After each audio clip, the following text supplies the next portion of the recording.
Hey guys, Sono here. I'm here to do a toy review today, which I haven't done in a long time, and this is my first video review. So, you'll have to excuse me if I keep looking up. My webcam is below my monitor, so I have a bad habit of checking the screen to make sure everything's in the right place. Let's get down to this. I want to start by taking a look at the packaging, because I think this is a really, really great package design, and the art school nerd in me kind of wants to take a look at this before I get into the toy itself. I love that it's shaped kind of like a McDonald's Happy Meal box. That's kind of clever, especially since I think at some level these things are a callback to the McDonald's changeable toys, which were a series of McDonald's toys shaped like food that either turned into dinosaurs or robots. I think there was 2 series of them. My old roommate was really into them, so when the Foodroids were first announced, I immediately thought of them. They give you a lot of information on this box. We got, electric over here with Potechokin. Have I been calling it Fries Meal? I probably have. I haven't been able to pronounce Potechokin until recently. But that's what it's actually called. I just call it Fries Meal because I still actually can't spell Potechokin. But we got that he changes. He changes from a thing of French fries to a little robot. He's kind of small. That he's a Foodroid, and that he's number 2 after Burger Meal, who I'm not quite as interested in, because Fries Meal is the cutest. We got over here that he comes with the Switch, which I didn't know beforehand. I did not buy this for the Switch. I bought this for the toy. But that's great. Now I've got a Switch. That you can buy the belt and put the switches in the belt or into this arcade-looking machine that I don't really know what it's for, because Japan. You got a little caution up in here that I'm assuming is, holy crap, there's a robot in this box. Again, I don't know. I can't read Japanese. On the other side, you got a big Fries Meal being awesome here with electric. And that he's fries, and that he's got action. I also didn't know he had any kind of action. I just wanted this toy. And then on the bottom, again, that he's got action, and that he can change if you put the Switch in him. He actually doesn't need the Switch to change, but I'll get to that in a minute. But I really love this box, and I thought that it was clever that its interior packaging was the same material as the food trays from McDonald's. I don't know if that was intentional, but I've never seen anything else I've ordered come with this. So I thought it was clever. I don't know. He's also got some instructions, but I can't read them because they're in Japanese, and I can't read Japanese.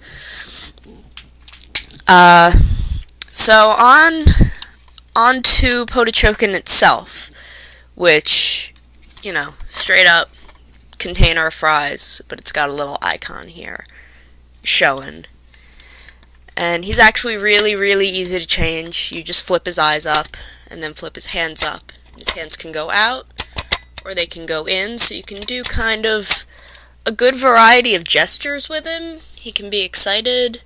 You can do kind of a sad Fries Meal, because his eyes aren't just automatically down or up. You can kind of put them anywhere in between. He can dance. You can make him dance, which is fun. But I usually just kind of keep him wandering around looking for people to hug. Like I said, you don't need to put the Switch in him to change him. You can do that either way. And again, he comes with Switch 11, which is scissors, which is what they use canonically to change Fries Meal. But the one thing you do need to put the Switch in him for, and I put it in upside down a lot because I'm not very good at this, it just goes in a slot in the back. You just pop it out, pop it in. It's not that difficult. Again, you don't need to turn the Switch on to make him do anything, but for the sake of accuracy, he has a little wheel on, I guess, left if you're facing the same direction as him. It's on the right if you're facing him. But you turn it, and I don't really have a flat surface to do this on, but you turn it, and he kind of does that weird, like, vibraty thing that makes him move around that a lot of toys did in, like, the 80s or 90s, I think. Don't quote me on that. I did not research this beforehand. The one real problem with this is that you have to wind him up a lot to get him to actually have enough time doing his action to move around at all. You gotta wind him up for a good, like 15 seconds, and you only get like 2 seconds of movement out of that, which is not a lot, which is kinda lame, but I like doing maybe a turn or a turn and a half and have him just go for a second, because that scares my cat. I'll usually do it like right in front of her, and she'll get really confused as to why it's purring at her and moving. That's a lot of fun for me, so I can do that and still be pretty satisfied.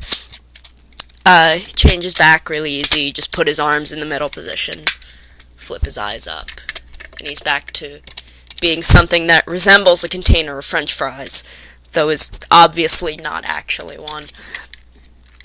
But I really love this. I think he's super, super cute.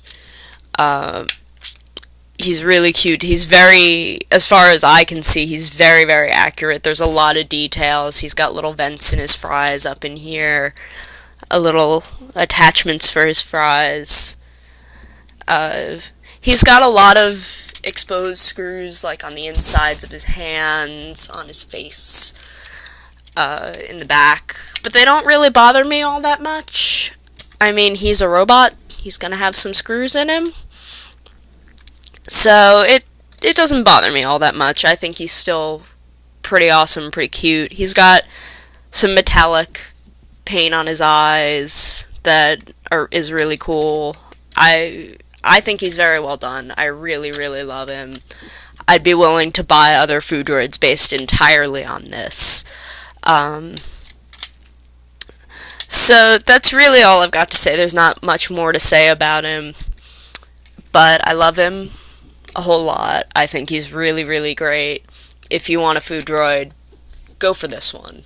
Go for this dude. He's clearly the best one. He's the only competent member of Team Force. So, a lot of fun. Got a Switch. Definitely worth the money. Okay, guys. Well, that's been me giving a toy review. Take care.